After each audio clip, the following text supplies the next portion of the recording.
Everyone, we appreciate all of you being here despite the bad weather. So thank you for being here for this extremely important event that we're happy to discuss here and very proud of this case.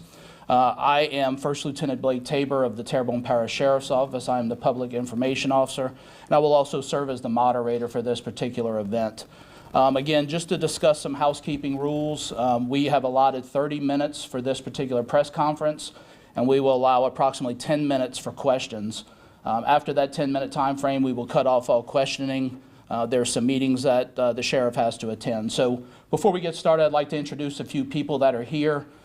First, we will have two speakers for the press conference. The first will be Terrebonne Parish Sheriff Tim Saunier, and we will also have the Terrebonne Parish District Attorney's Office, Joe Waits. To my left, we have Lieutenant Colonel Terry Daig, who is the criminal commander for the Terrebonne Parish Sheriff's Office. Next to him is Major Cody Wazan, who is the Chief of Detectives for the Terrebonne Parish Sheriff's Office. Next to him is Captain Mitch Lejean, who is the Assistant Chief of Detectives for the Terrebonne Parish Sheriff's Office. To my right, we have Senior Detective Richard Hunter, who is the Criminal Intelligence Division with the Terrebonne Parish Sheriff's Office, and also First Lieutenant Travis Sanford, who's also a member of the Criminal Intelligence Division for the Terrebonne Parish Sheriff's Office. So again, most of you understand what we are doing here this morning. We're here to discuss a missing persons case from 2018, which ultimately ended in the death of LaRondell Esco, who was a 45-year-old black male at the time of his disappearance. Some recent information has come to light, which has enabled us to solve this case and make two arrests, which we will discuss as we move forward. So without further ado, we'll have Terrebonne Sheriff Tim Saunier.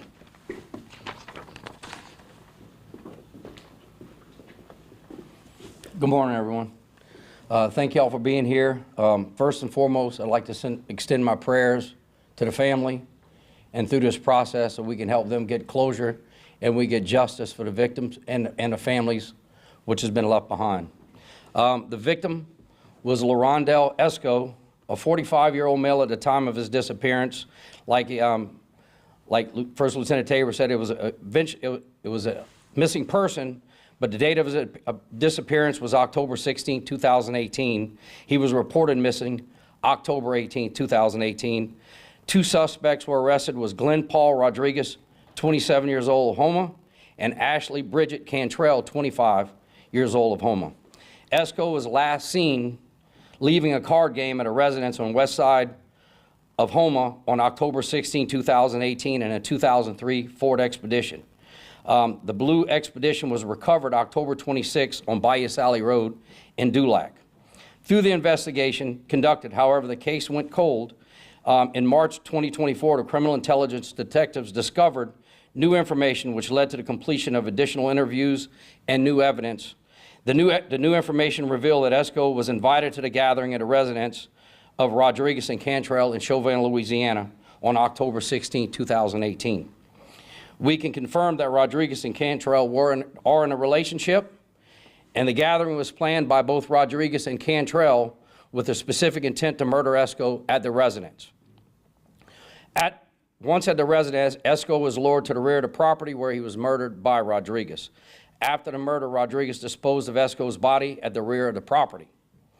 On April 4th, 2024, investigators conducted interviews with Rodriguez, Cantrell, who admitted their involvement in the murder, which led to their arrest for first-degree murder. On April 5th and 6th, authorities and crime scene personnel recovered human remains on the property at Chauvin, Louisiana, which were believed to be Londrell Esco. Our officers is working closely, and I want to put a thank you out to LSU Faces and our forensic anthropologist has been a partner in this, in helping us, assisting with this investigation. This does remain an active investigation, and there's a great deal of additional information is being reviewed, and we will provide additional information as it becomes available. I want to thank Terrebonne Parish Consolidated Government for the equipment and the assistance they help in the recovery of the remains, and I want to thank District Attorney Joe Waits and his office in working closely with my office and the victim's family in getting justice and closure for the family. And I'd like to thank the coroner's office for their cooperation in this investigation. And more importantly, I got detectives and I have a lot of good investigators, and a lot of them are standing behind me that do an outstanding job, and I want to personally thank them, because what we do is about victims and making sure justice is being served, especially for families in these type of tragic incidents, that we can help this family get closure so they can move on with their lives.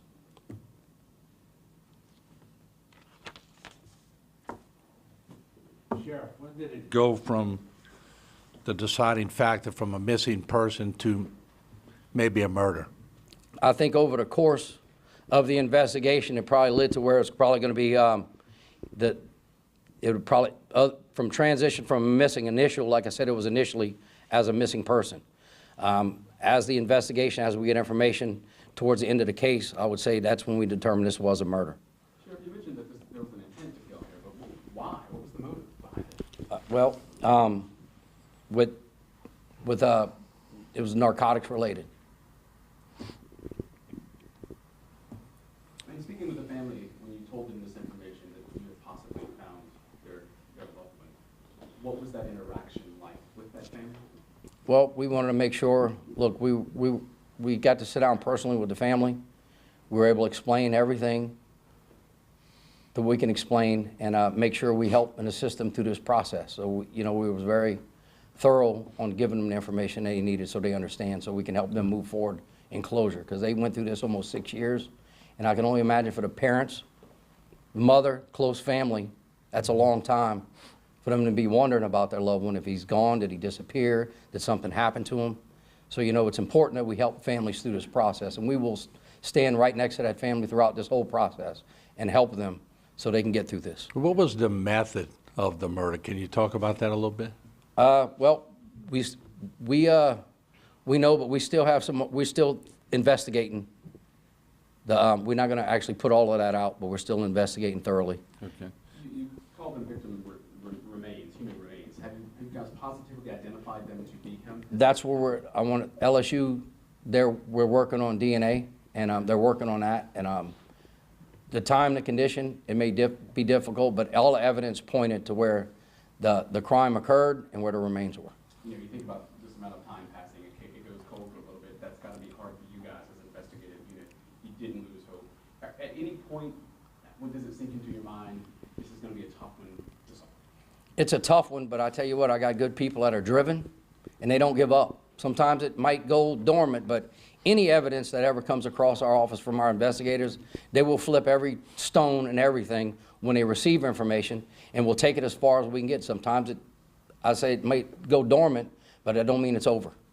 And the property currently that you guys searched, that doesn't belong to the two suspects currently anymore? Not to monitor, they lived there at the time. They just lived there at the time. They didn't live there currently where you arrested them. Correct. Can you talk about the process of pumping the pond and different things? Well, we had a lot of good public partners from parish government with some equipment and some local companies that I want to thank them, and we will thank them for that, but they were able to assist in helping us pump the pond so we can, so my investigators can start going through that area. And did both suspects corroborate that that's where they had placed the body? Everything worked out from the investigation to the interviews, and which led us there, so we were able to Okay. to recover Mr. the DA, remains. what does it, Joe, can we ask you, where does it go from here in your office, if you could? Yeah, Yeah, just step up if you could, yeah. What will your role be now as the district attorney in this case? Certainly, Mark. Before I get to that, first of all, I'd like to offer condolences to the family. It's a very mentally tormenting thing to lose a loved one, but not have the crucial questions, who, what, when, where, and why, answered in a situation like this. So over the years, having those questions lingering is very mind taxing on a person and a family. So my condolences, and I believe that these gentlemen here, the sheriff and his team, have put together an excellent case. I've reviewed some of the evidence, and I believe that we have a very good case, especially with the fact that we're talking about a 6 or 7 year old case. To have a solid case like these guys have put together is excellent police work. They've done an excellent job, and I congratulate them on the excellent work that they have done. You're not new to cold cases either. You've had a couple of cold cases before. Absolutely, absolutely. And to put together, the magnitude of the evidence they have in this particular case is kind of mind-blowing. We're not going to go through all the evidence here, but our review of the evidence with the sheriff and the detectives and all, that this case is very solid, and I feel very confident we're going to get convictions in this case, based upon what I know here today. So it's, these guys have done a bang-up job, and I congratulate them. Now, you had another question, Martin? Yeah, what's the official charges that are The levied on? official charges are 2 counts of first-degree murder on both Cantrell and Rodriguez. Are you pursuing capital punishment? We will, that is a decision we make with, after conferring with the families. We make that decision after we have the input from the families. We have not had a chance to meet with them yet, but could that be a possibility? It could be. I don't know yet. We will confer with the families and make a decision, as well as with the detectives, and make a joint decision as what's best for the community. In respect to the family, Sheriff, did you meet with the family of the victim? Yes, Can we you met with- tell us a little bit about that, in respect to the family? We met with the families yesterday, and like I said, we were able to sit down with them, answer their questions, and look, the way I deal with my office, when there's victims and families, they're not going to find out by social media, and they're not going to find out by the news media. It's going to be face-to-face with my investigators. They deserve that, and those families deserve that, not to hear it from other places other than us. And so we were able to have a very cordial meeting, and they were very thankful. But you know, it was a very difficult time for them, so we owe the families, and we owe them that justice, and we owe them that closure they deserve under these circumstances. Sheriff, you mentioned, I believe you said he was at a card game when he got invited back to the home. Did he already know, Mr. Esco already know the suspects, or was They knew them. they were, okay, so they, Who or what caused the sudden breakthrough in the case? Well, we got some technology, and we had some new information that came forward, and with that information, we were able to continue with the case, and it led to where we are today. Can you say what kind of information? Well, that's still part of the investigation, so I'm not gonna put any of that out. Okay. How cooperative were the suspects when you interviewed them?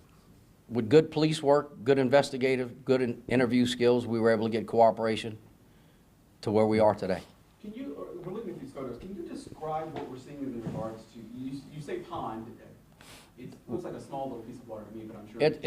It's a small pond that was dug back there, and we were able to pump some of it out and be able to start recovering human remains back there. And they had already confessed before you did that, right? They admitted to part of it, and with their admittance, what they were able to do and what we were able to put together, that was a logical area, and we were able to, So they didn't say we put them in the pond, you just kind of thought we should go search them? we're gonna leave it as part of the investigation. Did they both participate in the murder, or did one commit it and the other was an accomplice, or? They were both participated in the whole act. And new technology led to this breakthrough. Can you explain any of that technology? It's up to you. Well, some of the technology has been very effective, so I don't really share a lot of that, Okay. but it's been very effective to our work every day. Did it have to do with cases? Some of the partners we partner with has been very helpful with a lot of our investigations. Okay.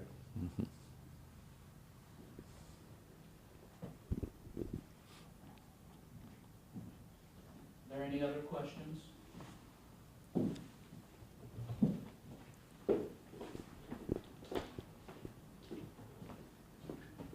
All right, if there's no other questions, we'll go ahead and conclude the press conference.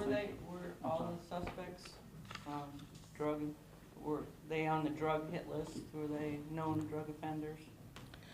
There's a little bit of history there, but that's, that was pretty much, I think, the driving force with this horrific incident.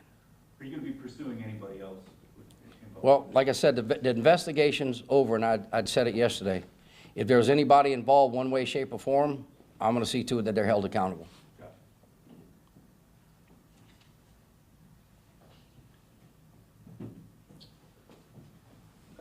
If there's no further questions, that'll conclude our press conference. Thank you, everyone, for being here.